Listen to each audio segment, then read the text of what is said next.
2026இல் மனதளவில் அசைக்க முடியாத சக்தியாக மாறுவது எப்படி? Emotional fitness master class. உணர்ச்சிகளின் அடிமையா அல்லது உங்கள் மனதின் அரசனா? சாணக்கியரின் இமோஷனல் ஃபிட்னஸ் ரகசியம் அறிமுகம். நண்பர்களே, ஒரு நிமிடம் யோசிச்சு பாருங்க. உங்க வீட்டு டிவியோட ரிமோட் கண்ட்ரோல் உங்க கையில் இருந்தா நீங்க நினைச்ச சேனலை மாத்தலாம். ஆனா உங்க மனசோட ரிமோட் கண்ட்ரோல் யார் கையில் இருக்கு? யாரோ ஒருத்தர் உங்களை மட்டமானவன்னு ஒரு கமெண்ட் போட்டா நீங்க அன்னைக்கு முழுக்க சோகமா இருக்கீங்க. யாரோ ஒருத்தர் உங்களை பாராட்டினா நீங்க வானத்துல பறக்குறீங்க. அப்படின்னா உங்க சந்தோஷத்தையும் துக்கத்தையும் தீர்மானிக்கிறது நீங்க இல்ல, உங்களை சுத்தி இருக்கிறவங்க தான். இதுக்கு பேர் தான் உணர்ச்சிகளுக்கு அடிமையாதல். சாணக்கியர் அர்த்த சாஸ்திரத்துல ரொம்ப தெளிவா சொல்றாரு, அதிகப்படியான மகிழ்ச்சியும் ஆபத்து, அதிகப்படியான துக்கமும் ஆபத்து.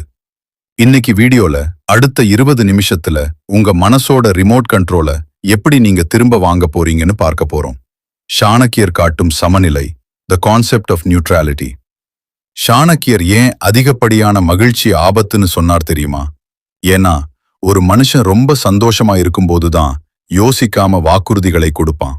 அதே போல ரொம்ப துக்கமா இருக்கும்போதுதான் தற்கொலை வரைக்கும் போற தவறான முடிவுகளை எடுப்பான். ஒரு குட்டி கதை. சந்திரகுப்த மௌரியன் ஒரு போர்க்களத்துல பெரிய வெற்றியை அடைஞ்சப்போ துள்ளி குதிச்சார். அப்போ சாணக்கியர் அவர் முகத்துல தண்ணியை தெளிச்சு சொன்னார், சந்திரகுப்தா, இந்த வெற்றி நிலையானது இல்லை. இப்போ நீ சந்தோஷத்துல உன் கவனத்தை சிதறவிட்டா அடுத்த நிமிஷம் உன்னை தோற்கடிக்க எதிரி காத்துட்டு இருக்கான். இன்னைக்கு 2026ல நமக்கும் இதுதான் நடக்குது. ஒரு சின்ன வெற்றி வந்த உடனே ஆடம்பர செலவு பண்ணி அப்புறம் கடனாளியா நிக்கிறோம். ஒரு சின்ன கஷ்டம் வந்த உடனே உடைஞ்சு போய் அடுத்த வேலையை பார்க்காம முடங்கிடுறோம். இது பலவீனமான மனசோட அடையாளம். இமோஷனல் பிட்னஸ் வெர்சஸ் இமோஷனல் அடக்குமுறை. நிறைய பேர் நினைக்கிறாங்க இமோஷனல் பிட்னஸ்னா அழாம இருக்கிறது, கோவப்படாம இருக்கிறதுன்னு. இல்ல நண்பர்களே, இமோஷனல் பிட்னஸ்ங்கிறது உணர்ச்சிகளை மறைக்கிறது கிடையாது, அதை மேனேஜ் பண்றது. உங்களுக்கு கோபம் வருதா? வரட்டும். ஆனா அந்த கோபம் உங்களை ஆளணுமா இல்ல நீங்க அந்த கோபத்தை ஆளணுமா? உதாரணம், உங்க பாஸ் உங்களை தப்பா திட்டுறாருன்னு வச்சுப்போம். உடனே கத்திட்டு வேலையை விடுறது அடிமைத்தனம். அந்த இடத்துல அமைதியா இருந்து அந்த திட்ட ஒரு ஃபீடேக்கா மட்டும் எடுத்துக்கிட்டு உங்க வேலையை இன்னும் சிறப்பா செஞ்சு அவருக்கு பதில் சொல்றது தான் இமோஷனல் பிட்னஸ். உங்க நிம்மதியை நீங்க தான் தீர்மானிக்கணும். 2026இன் டிஜிட்டல் இமோஷன்ஸ். இன்னைக்கு நம்ம உணர்ச்சிகளை தூண்டுறது எது? நம்ம கைக்குள்ள இருக்கிற smart phone. FOMO, fear of missing out. மத்தவங்க ஊர் சுத்துறத பார்த்து நமக்கு கவலை வருது. கம்பேரிசன், மத்தவங்களோட பெஸ்டான வாழ்க்கைய நம்ம கஷ்டமான வாழ்க்கையோட ஒப்பிடுறோம். சாணக்கியர் சொல்றாரு, புலன்களை அடக்காதவன் எதிரியிடம் ஆயுதத்தை ஒப்படைத்த வேடனை போன்றவன். இன்னைக்கு மார்க்கெட்டிங் கம்பெனிகள் உங்க ஆசையையும் பயத்தையும் தான் காசாக்குறாங்க. நீங்க எப்போ உங்க உணர்ச்சிகளுக்கு அடிமையாகாம இருக்கிறீங்களோ அப்பதான் நீங்க யாராலையும் ஏமாற்றப்பட மாட்டீங்க. 5 நிமிட மன உறுதி பயிற்சி, த 10 செகண்ட் ரூல். இப்போ ஒரு பிராக்டிக்கல் டிப்ஸ். அடுத்த முறை உங்க உணர்ச்சி உங்களை மீறி மேல வரும்போது, கோபமோ கவலையோ, இந்த 10 செகண்ட் ரூலை ஃபாலோ பண்ணுங்க. பாஸ், எதையும் பேசாதீங்க, எதையும் டைப் பண்ணாதீங்க. பிரீத், ஆழமா மூச்சு விடுங்க. அனலைஸ், இந்த உணர்ச்சி இப்போ எனக்கு தேவையான்னு கேளுங்க. சாணக்கியர் சந்திரகுப்தனுக்கு கத்து கொடுத்த அதே விவேகம் இதுதான். உணர்ச்சி வசப்படுறவன் வீரன் இல்ல, உணர்ச்சியை ஆள்றவன் தான் தலைவன். முடிவுரை, நீங்களே உங்கள் அரசன். நண்பர்களே, வாழ்க்கைங்கிறது ஒரு கடல் மாதிரி. அலைகள் வந்துகிட்டே தான் இருக்கும். அந்த அலைகளை நிறுத்த யாராலையும் முடியாது. ஆனா அந்த அலைகள்ல எப்படி சர்ஃபிங் பண்ணி ஜெயிக்கணும்னு நாம கத்துக்கலாம். உங்க ரிமோட்டை உங்க கையிலேயே வச்சுக்குங்க. மத்தவங்க திட்டுறதுனால நீங்க கெட்டவங்க இல்ல, மத்தவங்க பாராட்டுறதுனால நீங்க பெரிய ஆளும் இல்ல. நீங்க யாருங்கிறது உங்களுக்கு தெரியும். இந்த நிமிஷம் உங்க மனசுல ஒரு சின்ன மாற்றத்தை ஏற்படுத்தி இருந்தா அதை ஒரு நண்பருக்கு ஷேர் பண்ணுங்க. 2026ல நாம எல்லாரும் இமோஷனல் ஃபிட்னஸோட ஒரு பெரிய மாற்றத்தை உருவாக்குவோம். இது பிரெயின் மோட்டிவ் டாக்ஸ். வெற்றியின் பாதை உங்கள் கையில். பகுதி 2, 2026இல். உங்கள் மிகப்பெரிய பலம் எது தெரியுமா? தனிமை என்னும் தவம். அறிமுகம். நமக்கு ஏன் தனிமை என்றால் பயம்? நண்பர்களே, 2026ல நமக்கு தெரிஞ்ச மிக மோசமான தண்டனை என்ன தெரியுமா? ஜெயில் தண்டனை இல்ல, போன் இல்லாம ஒரு 10 நிமிஷம் தனியா இருக்கிறது தான். லிஃப்ட்ல நிக்கிறோம், போன் எடுக்கிறோம். பஸ்க்கு வெயிட் பண்றோம், போன் எடுக்கிறோம். ஏன், பெட்ல படுத்தா கூட தூக்கம் வர்ற வரைக்கும் அந்த ஸ்கிரீனை ஸ்க்ரோல் பண்ணிக்கிட்டே இருக்கும். ஏன்னா நமக்கு நம்ம கூடவே இருக்கிறதுக்கு பயமா இருக்கு. தனிமைனால அது ஒரு தண்டனைன்னு நம்ம நினைக்கிறோம். ஆனா 2000 வருஷத்துக்கு முன்னாடியே சாணக்கியர் ஒரு ரகசியத்தை சொன்னார். தனிமையில் சிந்திப்பவனே தெளிவான முடிவுகளை எடுப்பான். இன்னைக்கு வீடியோல உங்களை நீங்களே செதுக்கிக்க போற அந்த தனிமை என்னும் தவத்தை பத்தி நிமிஷம் ஆழமா பேச போறோம். இது உங்க எமோஷனல் ஃபிட்னஸ அடுத்த லெவலுக்கு கொண்டு போகும். தனிமை வர்சஸ் தனிமைப்படுத்தப்படுதல். முதல்ல நாம ஒரு விஷயத்தை புரிஞ்சுக்கணும். தனிமைப்படுத்தப்படுதல் வேற, தனிமை வேற. யாரும் நம்ம கிட்ட பேசலையே, நமக்கு யாருமே இல்லையேன்னு நினைச்சு வருத்தப்படுறது லோன்லினஸ். ஆனா எனக்குள்ள என்ன நடக்குதுன்னு தெரிஞ்சுக்க எனக்கு நானே கொடுத்துக்கிற நேரம்தான் சாலைடு. சாணக்கியர் தன் வாழ்நாளில் பல முக்கியமான ராஜதந்திரங்களை வகுத்தது காடுகளில் அவர் கழித்த தனிமையான நேரங்களில்தான். அவர் சொல்லுவார், கூட்டத்தோடு இருப்பவன் கவனத்தை இறக்கிறான், தனிமையில் இருப்பவன் தன்னை கண்டடைகிறான். 2026 நாம கவனத்தை இழந்து நிக்கிறோம். அந்த கவனத்தை மீட்டெடுக்க ஒரே வழி தனிமைதான். ஃபோன் ஸ்க்ரோலிங் ஒரு தற்காலிக போதை, தி டிஜிட்டல் எஸ்கேப். நாம ஏன் தனியா இருக்க பயப்படுறோம்? ஏன்னா நாம தனியா இருக்கும்போது நம்ம மனசு பழைய தோல்விகளை பத்தி பேசும், எதிர்காலத்தை பத்தி பயமுறுத்தும், நம்ம கிட்ட இருக்கிற குறைகளை சுட்டி காட்டும். இதை தப்பிக்கத்தான் நாம் ரீல்ஸ்குள்ள ஓடி ஒளிகிறோம். ஆனா சாணக்கியர் சொல்றாரு, விஷத்தை அதன் வேரிலேயே அழிக்க வேண்டும். உங்க பயத்தை நீங்க எதிர்கொள்ளலைனா அது உங்களை வாழ்நாள் முழுக்க துரத்திக்கிட்டே இருக்கும். போன் ஸ்க்ரோல் பண்றது அந்த பயத்துக்கு ஒரு தற்காலிகமான பெயின் கில்லர் மாதிரிதான். ஆனா தனிமைதான் நிரந்தரமான மருந்து. 20 நிமிடம் உங்கள் மனதின் ஓட்டம், தி 20 மினிட் சேலஞ்ச். இப்போ ஒரு சவால். ஒரு நாளைக்கு 20 நிமிஷம் போன் கிடையாது, மியூசிக் கிடையாது, யார் கூடவும் பேச்சு கிடையாது. ஒரு ரூம்ல தனியா உட்காருங்க. ஆரம்பத்துல 5 நிமிஷம் உங்க மனசு பயங்கரமா கத்தும். உனக்கு வேலையே இல்லையா? போன் எடு, மெசேஜ் வந்திருக்கான்னு பாருன்னு தூண்டும். ஆனா அதை தாண்டி நீங்க அமைதியா உட்கார்ந்தா அப்போதான் ஒரு மேஜிக் நடக்கும். உங்க மனசுல இருக்கிற குப்பைகள் எல்லாம் மெதுவா விலகும். நீங்க யாரு? உங்களுக்கு உண்மையாவே என்ன வேணும்? எதை நினைச்சு நீங்க அனாவசியமா கவலைப்படுறீங்கிற தெளிவு பிறக்கும். அந்த அமைதியில உங்களை நீங்க கவனிச்சாலே பாதி மன அழுத்தம் ஓடிடும். தனிமையால் கிடைக்கும் 3 வரங்கள். தனிமையை கடைபிடிக்கிறதால உங்களுக்கு 3 விஷயங்கள் கிடைக்கும். கிளாரிட்டி, தெளிவு. குழப்பமான நேரத்துல சரியான முடிவெடுக்க உதவும். கிரியேட்டிவிட்டி, படைப்பாற்றல். உலகத்தையே மாத்தின எல்லா ஐடியாக்களும் தனிமையில் உருவானவைதான். கண்ட்ரோல், கட்டுப்பாடு. உங்க உணர்ச்சிகளை நீங்க ஆளத் தொடங்குவீங்க. சாணக்கியர் சந்திரகுப்தனுக்கு சொல்லிக் கொடுத்த பாடம் இதுதான். ஒரு அரசன் தன் அமைச்சர்களோடு ஆலோசிக்கலாம், ஆனா முடிவை அவன் தன் தனிமையில் தான் எடுக்க வேண்டும். முடிவுரை: தனிமை ஒரு ஆயுதம். நண்பர்களே, தனிமைங்கிறது உங்களை ஒதுக்கி வைக்கிறது கிடையாது, உங்களை நீங்க உயர்த்தி வச்சுக்கிறதுக்கான ஒரு தவம். 2026ல யார் ஒருத்தர் ஒரு நாளைக்கு 1 மணி நேரம் தனியா இருந்து தன்னைத்தானே செதுக்கிக்கிறாரோ அவர்தான் இந்த உலகத்தை ஆளப் போறார். இன்னைக்கே ஆரம்பிங்க. உங்க போனை ஓரமா வைங்க, உங்களோடு நீங்க பேசுங்க. இந்த வீடியோ உங்க வாழ்க்கையில ஒரு அமைதியை குமைதியை கொடுத்திருந்தா நம்ம பிரெயின் மோட்டிவ் டாக்ஸ் சேனலை சப்ஸ்கிரைப் பண்ணுங்க. தனிமையை தவமாக்குங்க, வெற்றியை உங்கள் வசமாக்குங்க. மீண்டும் சந்திப்போம். பகுதி 3, 2026. உங்கள் மகிழ்ச்சியை கொல்லும் எதிர்பார்ப்பு எனும் நஞ்சு. சாணக்கியரின் தீர்வு அறிமுகம். நாம் ஏன் எப்போதும் கவலையாக இருக்கிறோம்? நண்பர்களே, இன்னைக்கு 2026 நமக்கு எல்லாமே இருக்கு, ஆனா நிம்மதி மட்டும் இல்ல. ஏன் தெரியுமா? நாம் எதிர்பார்ப்பு, எக்ஸ்பெக்டேஷன்ஸ் அப்படிங்கிற ஒரு மாய வலைக்குள்ள சிக்கி தவிக்கிறோம். நாம ஒரு போஸ்ட் போட்டா அதுக்கு இத்தனை லைக் வரணும்னு எதிர்பார்க்கிறோம். ஒருத்தருக்கு உதவி செஞ்சா அவங்க நமக்கு திரும்ப செய்யணும்னு எதிர்பார்க்கிறோம். நம்ம லவ் பண்றவங்க நம்ம விருப்பப்படியே நடக்கணும்னு நினைக்கிறோம். சுருக்கமா சொல்லணும்னா, நம்ம சந்தோஷத்தோட சாவிய மத்தவங்க கையில கொடுத்துட்டு அவங்க எப்போ நம்மள புகழ்வாங்க, எப்போ நம்மள புரிஞ்சுப்பாங்கன்னு ஏங்கி தவிக்கிறோம். சாணக்கியர் ரொம்ப அழகா சொல்றார், எதிர்பார்ப்பு தான் அடிமைத்தனத்தின் ஆரம்பம். இன்னைக்கு வீடியோல இந்த எதிர்பார்ப்பு உங்களை எப்படி ஒரு கைதியா மாத்துது, அதுல இருந்து சாணக்கிய தந்திரத்தை பயன்படுத்தி எப்படி வெளியே வரதுன்னு 20 நிமிஷம் ஆழமா பேச போறோம். 1. எதிர்பார்ப்பு ஒரு கற்பனை உலகம். நாம ஏன் எதிர்பார்க்கிறோம்? ஏன்னா நாம ஒரு கற்பனை உலகத்துல வாழ்றோம். ஒரு உறவோ இல்ல ஒரு வேலையோ நாம நினைச்ச மாதிரி தான் நடக்கணும்னு ஒரு படம் வரைஞ்சு வச்சிருக்கோம். நிஜ உலகம் நாம வரைஞ்ச படம் மாதிரி இருக்காது, அது அதோட போக்கில் தான் போகும். எப்போ நிஜமும் உங்க கற்பனையும் மோதிக்குதோ அப்போதான் உங்களுக்கு வலி பிறக்குது. சாணக்கியர் அர்த்தசாஸ்திரத்துல சொல்றாரு, உலகுக்கு நீ எதையும் கட்டளையிட முடியாது, ஆனால் உனக்கு நீ கட்டளையிட முடியும். மத்தவங்க உங்களை புகழணும்னு நீங்க எதிர்பார்க்கிறது ஒரு கல்லுகிட்ட இருந்து தேனை எதிர்பார்க்கறதுக்கு சமம். அது உங்களுக்கு ஏமாற்றத்தை மட்டும்தான் தரும். 2. அங்கீகாரத்திற்காக ஏங்குதல். 2026ல மிகப்பெரிய போதை எது தெரியுமா? அது ட்ரக்ஸ் இல்ல, அது வால்டிவேஷன். அதாவது மத்தவங்க நம்மள சூப்பர்னு சொல்லணுங்கிற அந்த ஒரு வார்த்தைக்காக தவம் இருக்கிறோம். யாரோ ஒருத்தர் நம்மள பாராட்டலன்னா நாம செஞ்ச வேலையே வேஸ்ட்னு முடிவுக்கு வந்துடுறோம். சாணக்கியர் சொல்றாரு, தன் மதிப்பை உணர்ந்தவனுக்கு பிறரின் சான்றிதழ் தேவையில்லை. நீங்க ஒரு வேலையை 100% நேர்மையா சரியா செஞ்சிருக்கீங்களா? அப்போ நீங்க ஜெயிச்சிட்டீங்க. மத்தவன் கை தட்டினாலும் தட்டலனாலும் அந்த தரம் குறைய போறதில்ல. எப்போ நீங்க மத்தவங்க பாராட்டுக்காக ஏங்குறீங்களோ அப்பவே உங்க இமோஷனல் ஃபிட்னஸை இழந்து அவங்களுக்கு அடிமை ஆயிடுறீங்க. 3. கடமையைச் செய், பலனை துற. பகவத்கீதையில கிருஷ்ணர் சொன்ன அதே விஷயத்தை தான் சாணக்கியரும் வலியுறுத்துறாரு.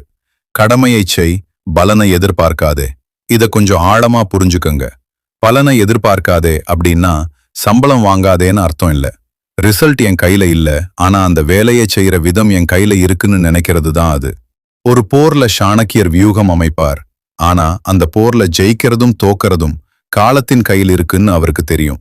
அதனாலதான் அவரால தோல்வி வந்தாலும் அடுத்த நிமிஷம் அமைதியா அடுத்த பிளான போட முடிஞ்சது. நீங்களும் ரிசல்ட் மேல இருக்கிற வெறியை குறைச்சிட்டு வேலையில கவனத்தை செலுத்தினா எதிர்பார்ப்பு குறைஞ்சு நிம்மதி கூடும். 4. 2026ல் எதிர்பார்ப்பை எரிக்க 3 வழிகள். இப்போ ஒரு பிராக்டிக்கல் டிப்ஸ். எதிர்பார்ப்பு வராம இருக்க என்ன பண்ணலாம்? 1. லோ பார் பாலிசி. மத்தவங்க கிட்ட இருந்து எதையுமே எதிர்பார்க்காதீங்க. அவங்க செஞ்சா சந்தோஷம், செய்யலைனா அது அவங்க இயல்புன்னு கடந்து போங்க. 2. Self appreciation. உங்களை நீங்களே பாராட்டிக்கோங்க. இன்னைக்கு நீங்க ஒரு நல்ல விஷயம் செஞ்சீங்களா? கண்ணாடிய பார்த்து வெல் டன்னு சொல்லிக்கோங்க. 3. Focus on process, not result. இன்னைக்கு நான் எவ்வளவு கத்துக்கிட்டேன் அதுல மட்டும் கவனமா இருங்க. உங்க மகிழ்ச்சி மத்தவங்க கையில இருந்தா நீங்க பிச்சைக்காரன். உங்க மகிழ்ச்சி உங்க கையில இருந்தா நீங்க தான் அரசன். முடிவுரை: நீங்கள் யாருக்கும் அடிமையில்லை. நண்பர்களே, 2026ல நிம்மதியா வாழ ஒரே வழி மத்தவங்க கண்ணுல இருக்கிற அந்த அங்கீகாரத்தை தேடுறத நிறுத்துறது தான். நீங்க யாருன்னு உங்களுக்கு தெரியும், உங்க உழைப்பு என்னன்னு உங்களுக்கு தெரியும். எதிர்பார்ப்பு இல்லாத ஒரு மனசுதான் உலகின் மிகப்பெரிய ஆயுதம். அந்த ஆயுதத்தை ஏந்துங்க. உங்க எமோஷனல் ஃபிட்னஸை வளர்த்துக்கோங்க. இந்த வீடியோ உங்க மனசுல இருக்கிற ஒரு பெரிய பாரத்தை இறக்கி வச்சிருந்தா அந்த ஒரு நண்பருக்கு இதை ஷேர் பண்ணுங்க. நம்ம பிரெயின் மோட்டிவ் டாக்ஸ் சேனலுக்கு சப்ஸ்கிரைப் பண்ணுங்க. உங்களுக்காக தொடர்ந்து பேசுவேன். வெற்றி உங்களுக்கே. பகுதி 4. தோல்வி என்பது முடிவல்ல, அது ஒரு ரகசிய தகவல். சாணக்கியரின் டேட்டா அனாலிசிஸ் தந்திரம் அறிமுகம். நாம் ஏன் தோல்வியை கண்டு அலறுகிறோம்? தோல்வி அப்படிங்கிற வார்த்தையை கேட்டாலே நமக்கு ஒரு விதமான பயம் வருது. ஒரு எக்ஸாம்ல மார்க் குறைஞ்சா, ஒரு இன்டர்வியூல ரிஜெக்ட் ஆனா, இல்ல நாம ஆரம்பிச்ச ஒரு ஸ்டார்ட் அப் ஃபெயில் ஆனா உடனே என்ன நினைக்கிறோம்? என் வாழ்க்கை முடிஞ்சு போச்சு, நான் எதுக்கும் லாயக் இல்லைன்னு ஒரு முடிவுக்கு வந்துடுறோம். தோல்விங்கிறது உங்க வாழ்க்கையோட ஃபுல் ஸ்டாப் இல்ல நண்பர்களே, அது ஒரு கமா. சாணக்கியர் ஒரு முறை சொன்னார், தவறுகள் செய்வது குற்றம் அல்ல, அந்த தவறிலிருந்து பாடம் கற்காமல் இருப்பதே மாபெரும் குற்றம். இன்னைக்கு வீடியோல உங்க தோல்விகளை எமோஷனலா பார்க்காம அதை எப்படி ஒரு டேட்டாவா பார்த்து அடுத்த முறை ஜெயிக்கிறதுன்னு 20 நிமிஷம் ஆழமா பேச போறோம். இது உங்க எமோஷனல் ஃபிட்னஸை இரும்பாக்கும். 1. Emotion versus intelligence. நம்ம மனசு உடையறதுக்கு காரணம் நம்ம தோல்வியை ஒரு தனிப்பட்ட அவமானம், பர்சனல் இன்சல்ட் அப்படின்னு பார்க்கறது தான். சாணக்கியர் ஒரு முறை மகத நாட்டுக்கு எதிராக போர் தொடுத்து தோத்து போனார். அப்போ அவர் ஐயோ நான் தோத்துட்டேனேன்னு அழுதாரா? இல்ல, அவர் மாறுவேடமிட்டு மக்களிடையே போனார். ஒரு மூதாட்டி தன் குழந்தைக்கு சோறு ஊட்டும் போது குழந்தை தட்டின் நடுவில் கையை வைத்து சுட்டு கொண்டதை பார்த்தார். அப்போ அந்த மூதாட்டி சொன்னார், ஏன் சாணக்கியனைப் போல நடுவில் கை வைக்கிறாய்? ஓரத்திலிருந்து சாப்பிடு. சாணக்கியருக்கு அப்போதான் புரிஞ்சது தான் செய்த தப்பு என்னன்னு. அவர் அந்த தோல்வியை ஒரு டேட்டாவா எடுத்தார். அடுத்த முறை ஓரத்திலிருந்து அட்டாக் பண்ணி ஜெயிச்சார். தோல்வியை எமோஷனலா பார்க்காதீங்க, அறிவால பாருங்க. 2. 2026ல் தோல்வி ஒரு ஃபீட்பேக். 2026ல் டெக்னாலஜி வளர்ந்துடுச்சு. ஒரு சாஃப்ட்வேர் கோட் எழுதும்போது எரர் வந்தா அந்த இன்ஜினியர் அழுதுட்டு இருப்பாரா? இல்ல, அந்த எரர் மெசேஜை படிச்சு பாப்பார். அதுல என்ன தப்புன்னு டேட்டா இருக்கும், அதை சரி பண்ணுவார். உங்க வாழ்க்கையும் அப்படிதான். ஒரு பிசினஸ் ஃபெயில் ஆகுதா, அது ஒரு எரர் மெசேஜ். உன் மார்க்கெட்டிங் சரியில்லை அல்லது உன் ப்ராடக்ட் குவாலிட்டி சரியில்லைன்னு அது சொல்லுது. லவ் ஃபெயிலியர் ஆகுதா, உன் எமோஷனல் மேனேஜ்மெண்ட் சரியில்லைன்னு அது சொல்லுது. இந்த தகவல்களை சேகரிங்க. நான் லாயக் இல்லைன்னு சொல்றதுக்கு பதில் இந்த முறை இந்த யுக்தி வேலை செய்யலைன்னு சொல்ல பழகுங்க. 3. தோல்வியின் 3 நிலைகள். The 3 stages of post-failure analysis. சாணக்கியர் பாணியில் ஒரு தோல்விக்கு பிறகு நீங்க செய்ய வேண்டிய 3 விஷயங்கள். 1. The post-mortem. உணர்ச்சிகளை ஓரமா வச்சுட்டு ஏன் தோத்தோம்னு லிஸ்ட் போடுங்க. என்ன தப்பு நடந்தது, யாருடைய ஆலோசனை தப்பா இருந்தது. 2. தி அட்ஜஸ்ட்மெண்ட். அந்த தப்பை எப்படி சரி பண்ணலாம்னு பிளான் போடுங்க. 3. தி ரீஎன்ட்ரி. பழைய தப்பை செய்யாம புதிய பலத்தோட களத்துல இறங்குங்க. தோல்வி அடைஞ்சவன் வீரன் இல்லைன்னு யாரும் சொல்ல மாட்டாங்க. ஆனா தோத்துட்டு அங்கே உட்கார்ந்திருக்கிறவன் தான் கோழை. 4. 2026 உங்கள் எமோஷனல் பிளான். உங்க எமோஷனல் ஃபிட்னஸை செக் பண்ண இதுதான் நேரம். ஒரு தோல்வி வரும்போது உங்க மனசு உங்ககிட்ட என்ன சொல்லுதுன்னு கவனிங்க. அது உங்களை மட்டம் தட்டுனா அதை ஷட் அப்னு சொல்லுங்க. இது ஒரு கேம். இந்த ரவுண்ட்ல நான் தோத்துட்டேன், ஆனா கேம் இன்னும் முடியல. இந்த மைண்ட் செட் தான் சாணக்கிய மைண்ட் செட். வெற்றியை கொண்டாடுறதை விட தோல்வியை ஆராய்ச்சி செய்யறவன் தான் மிகப்பெரிய வெற்றியாளனா மாறுவான். முடிவுரை: நீங்கள் ஒரு வெற்றியாளர். நண்பர்களே, 2026 ஜெயிக்கிறதுக்கு உங்களுக்கு தேவையானது அதிர்ஷ்டம் இல்லை, அசைக்க முடியாத மன உறுதிதான். தோல்விங்கிறது உங்களை அழிக்க வர்ற விஷயம் இல்ல, உங்களை செதுக்க வர்ற உளி. இனிமே உங்க வாழ்க்கையில எந்த தோல்வி வந்தாலும் டேட்டா எடுப்போம், அடுத்த முறை அடிப்போம்னு கெத்தா நில்லுங்க. இந்த வீடியோ உங்களுக்கு ஒரு புதிய நம்பிக்கையை கொடுத்திருந்தா தோத்து போய் உட்கார்ந்திருக்கிற உங்க நண்பருக்கு இதை அனுப்புங்க. நம்ம பிரெயின் மோட்டிவ் டாக்ஸ் சேனலுக்கு சப்ஸ்கிரைப் பண்ணுங்க. உங்க வெற்றி கதைய நான் கேட்க காத்திருக்கேன். வெற்றி நிச்சயம். பகுதி 5. நீங்க தான் ராஜா. 2026 உலகை ஆளப்போகும் இமோஷனல் வாரியர்ஸ் அறிமுகம். கண்ணாடியை பாருங்கள். நண்பர்களே, இந்த நிமிட பயணத்தோட கடைசி பகுதிக்கு வந்திருக்கோம். இதுவரைக்கும் நாம எப்படி உணர்ச்சிகளை ஆளணும், தனிமையை எப்படி தவமாக்கணும், தோல்விகளை எப்படி தரவுகளா டேட்டா மாத்தணும்னு பார்த்தோம். ஆனா இது எல்லாத்தையும் விட மிக முக்கியமான ஒரு விஷயம் இருக்கு. அதுதான் சுயமதிப்பு, செல்ஃப் வொர்த். இந்த உலகம் உங்களை ஒரு ஃபெயிலியர்னு சொல்லலாம். உங்க உறவுகள் உங்களை ஒரு பாரம்னு நினைக்கலாம். உங்களை சுத்தி இருக்கிறவங்க நீங்க எதுக்கும் லாயக்கில்லைன்னு முத்திரை குத்தலாம். ஆனா அவங்க சொல்றது எதையுமே உங்க மனசுக்குள்ள அனுமதிக்காத வரைக்கும் நீங்க தோற்க போறதில்ல. இன்னைக்கு வீடியோல நீங்க எப்படி உங்க வாழ்க்கைக்கு ராஜாவா மாறப் போறீங்கன்னு பார்க்க போறோம். 1. உலகத்தின் பார்வை எதிராக உங்கள் பார்வை. சாணக்கியர் ஒருமுறை சந்திரகுப்தன் கிட்ட சொன்னார், ஒரு யானை தன் பலத்தை உணராத வரைக்கும் தானது பாகனுக்கு கட்டுப்படும். இன்னைக்கு 2026 இந்த சமூகம் ஒரு பாகன் மாதிரி உங்களை ஒரு குறுகிய வட்டத்துக்குள்ள அடைக்க பார்க்கும். நீ இவ்வளவுதான் சம்பாதிக்கணும், நீ இவ்வளவுதான் வளரணும், நீ இப்படிதான் இருக்கணும்னு ரூல்ஸ் போடும். ஏன்னா நீங்க உங்க பலத்தை உணர்ந்துட்டா உங்களை யாராலையும் கட்டுப்படுத்த முடியாதுன்னு அவங்களுக்கு தெரியும்.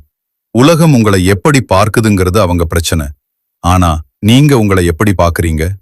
காலையில கண்ணாடியை பார்க்கும்போது ஒரு வீரனை பாக்குறீங்களா, இல்ல ஒரு கையால் ஆகாத மனுஷனை பாக்குறீங்களா? நீங்க உங்களை ராஜாவா பார்த்தா மட்டும்தான் இந்த உலகம் உங்களுக்கு கிரீடம் சூட்டும். 2. Emotional warrior. 2026 புதிய இனம். எமோஷனல் வாரியர்னா யாரு? கத்திய தூக்கிட்டு போர் செய்யறவன் இல்ல, ஒரு அவமானத்தை அமைதியா கடந்து போறவன் வாரியர்.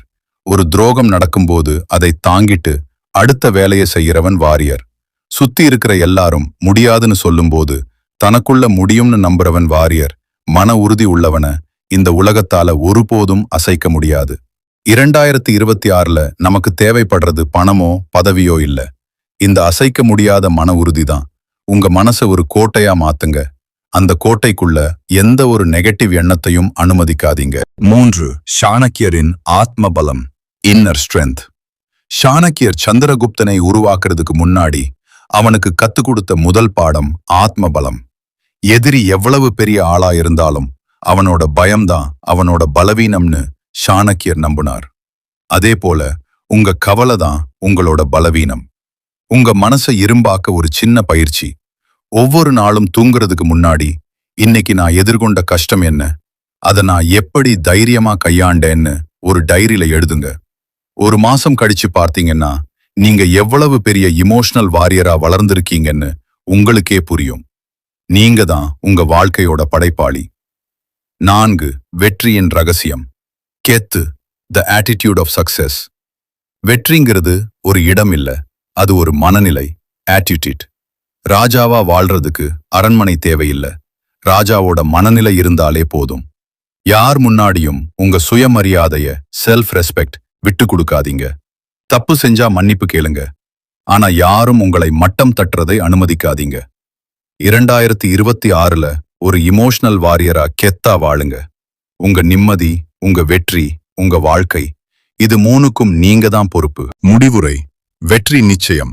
நண்பர்களே, இந்த வீடியோ தொடர் உங்க மனசுக்கு ஒரு பெரிய தெம்ப, ஒரு பெரிய நம்பிக்கையை கொடுத்திருக்கும்னு நான் நம்புறேன். இந்த நிமிஷத்துல இருந்து நீங்க பழைய மனுஷன் இல்ல, நீங்க ஒரு இமோஷனல் வாரியர்.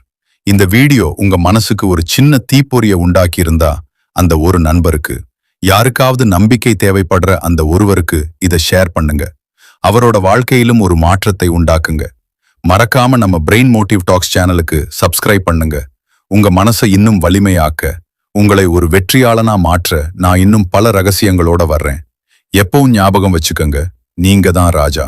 வெற்றி நிச்சயம்.